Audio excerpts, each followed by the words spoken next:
3, 2. There's no 3, 2, 1. Thank you for tuning into this edition of the Sal Cipolla Show. I'm joined live in studio by my good friend Billy. Billy, what's going on, boss? What's going on, man? All right, well, my friend Billy here is coming up for his sommelier test, and he brought over some wines for us to try and give us a little information about these wines. So, Billy, what are you pouring right now? Well, right now I'm pouring Tempranillo from Spain. Their native grape. One of my personal favorite wines, to be honest. All right, so what makes a Tempranillo a Tempranillo? Tempranillo, so last time we spoke, and this is just the general thing I usually just tell people, is that you have to put the world of wine into very broad, spectrums. One called Old World, the second one being called New World. Starting with the wine, let's just say, we'll continue going with Old World. Old World wines, very, very driven by their lands, their climate, their terroir, if you will. Terroir really doesn't have a meaning because it can mean a lot of things, just like anything else, to be honest. But terroir is the specific thing that gives wines its uniqueness, its innocence, some would say, until you crack that bitch open and you start drinking.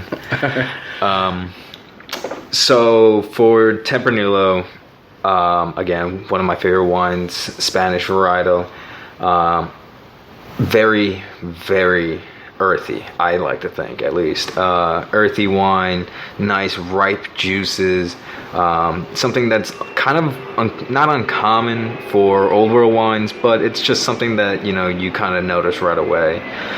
So by that, what I mean is that when you're in an Old World country that makes wine, you have to always remember earth, minerality, then fruit.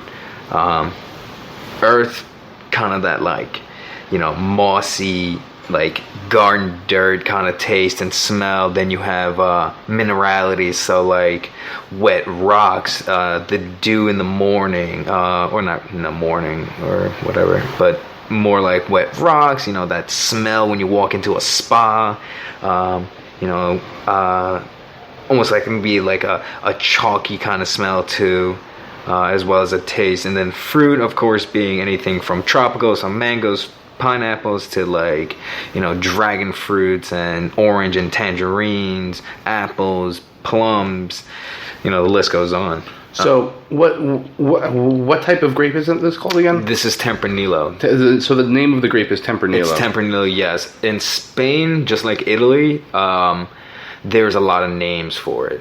Okay. So to to bear down on it, Tempranillo is the grape. All right, so can we give it a try? Yeah, so, you don't have to do it the way I do it, but of course I'm going to analyze this wine and I'm going to do a tasting, quote unquote. Obviously you guys don't get to see me do this.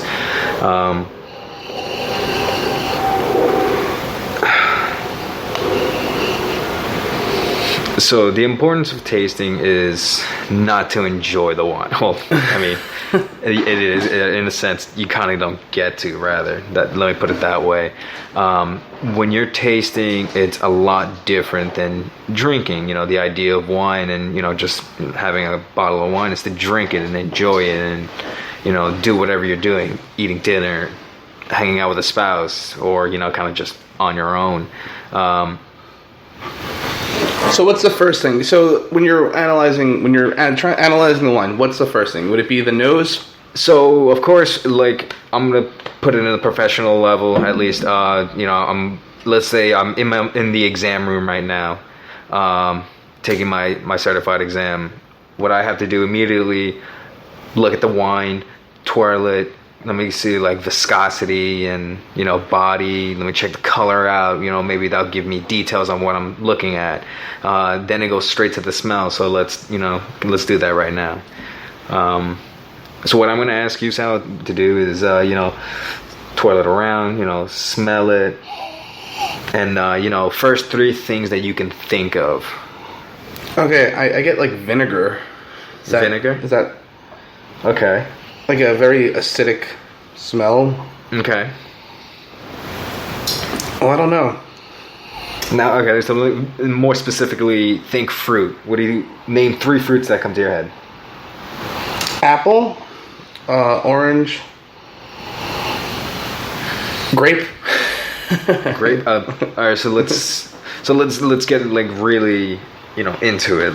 All right. Let me give you an even more detailed questioning. Do you smell red fruit? Yes. What kind? Just name one if you have to, or you can, or want, whatever it is. I'm pretty bad at this. Why don't you tell me what I'm supposed to be smelling before I'll tell you if I smell. You can smell whatever you want. That's the whole thing. Wine is very subjective. Mm-hmm. But to move this along, I get nice like mocha espresso. I get like dark red strawberries. I get nice rich plums, blue fruit. Nothing really dominant. Nothing I can really point out that I think is important for this wine. Well, that's very impressive that you're able to pick that out from there. So the idea is to be very, very detailed. So on the smell. Let's just go straight to the taste.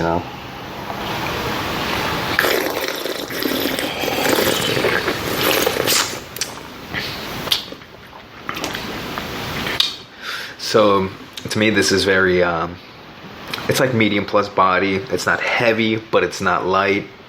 It has this heat, this incredible heat that just goes straight from your throat all the way to your stomach, and you feel it.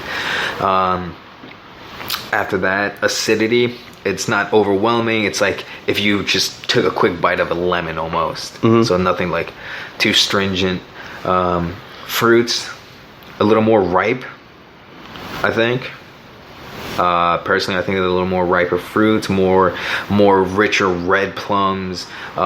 It's more of a like almost a caramelized vanilla, as well as like a few baking spices, nutmeg, cinnamon being the 2 most dominant. Of course, there's like a little toastiness, maybe again with the vanilla, maybe like French vanilla, that's seen a little heat. Then, flowers, a few, nothing crazy. So far, honestly, this is like one of my favorite wines, to be honest, just because of like the diversity, but at the same time, the simpleness of just this wine alone. So where is this supposed to be hitting me on the tongue?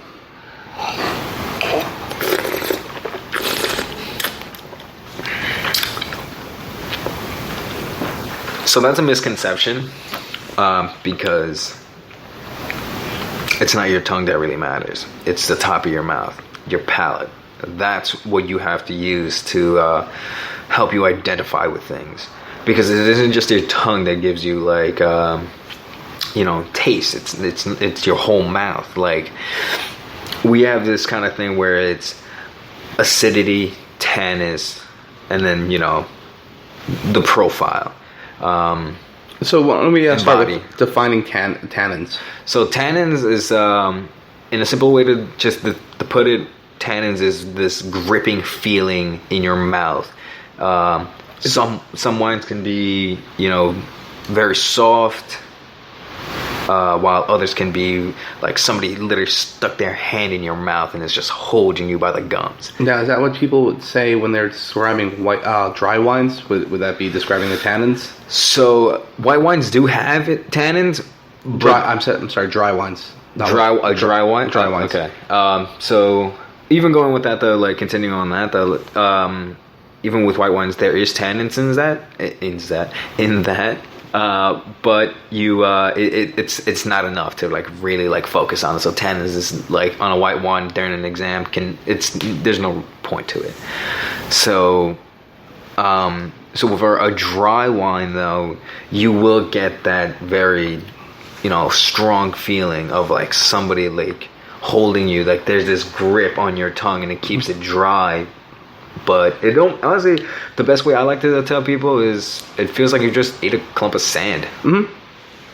It's so enjoyable. I'm kidding. No, it's an interesting thing. It's not quite like sand, but I definitely understand what you're talking about.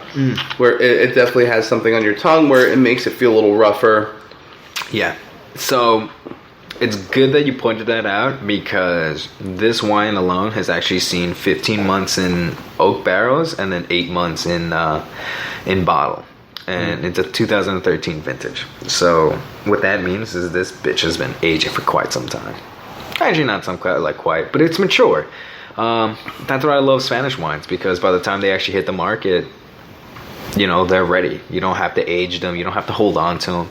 Cabs from like Napa Valley, like Camus and Plum Jack and Silver Oak or Heights. You know, most of these you kind of need to hold on to, or, you know, try to find like a pretty early vintage already. Like, you're either looking for that or you're holding it for a reason. So the oak, now does that add anything to the earthy taste? No. No? No. Okay. Oak doesn't add earth. It actually adds vanilla kind of taste, baking spices.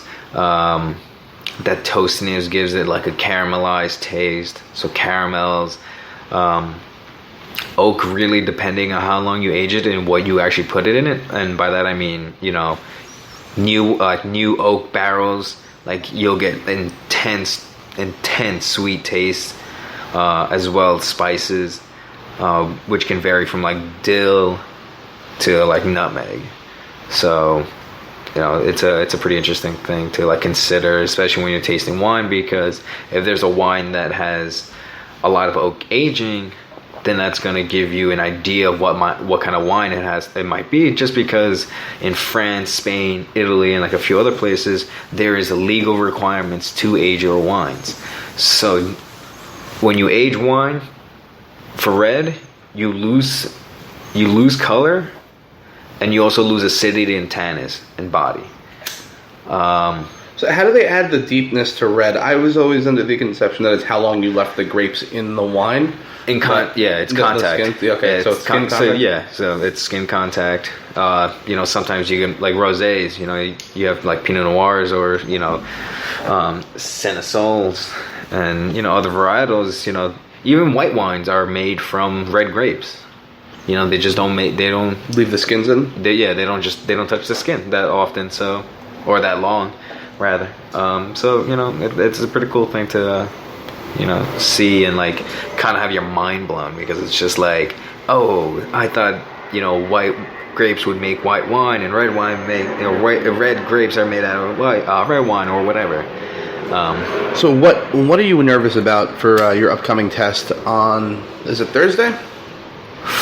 Yeah, it's this Thursday at my old school, the International Culinary Center in Soho. Why am I so nervous? I think what part of it are you? What part of the theory? Never was a great test taker.